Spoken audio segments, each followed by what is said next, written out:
theo các bạn thì cái tinh mạnh mình giao dịch trên cái khung nào thứ nhất? Đây mình sẽ cho các bạn nhiều option là khung M1 nè, M5 hoặc là M15. Các bạn giao dịch khung nào hợp lý thì theo mình nha, mình giao dịch trên khung M1. Thì tại vì sao mình nên giao dịch trên khung M1?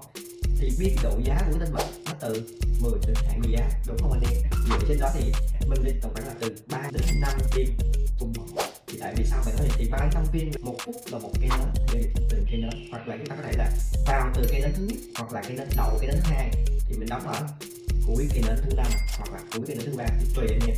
Đó là cái cách mà mình trên từng khung M5 thì nhiều bạn tại sao nói là tại sao không được M5, nhưng mà M5 thì 5 phút mới có một cây nến, đúng không? Còn tinh nó đang đảo thôi các bạn, nó vừa qua cây nến thứ hai á là nó đảo chiều hoặc là nó đi ngược với xu hướng các bạn, thì các bạn trở tay không kịp, chốt lại không kịp, bể luôn, là sẽ cháy rất là nhanh. Cho nên là chúng ta chính là giao dịch tinh trên khung ngắn, chúng ta có thể nhìn rõ hơn được về nó đi như thế nào. Video này chỉ mang tính chất là chia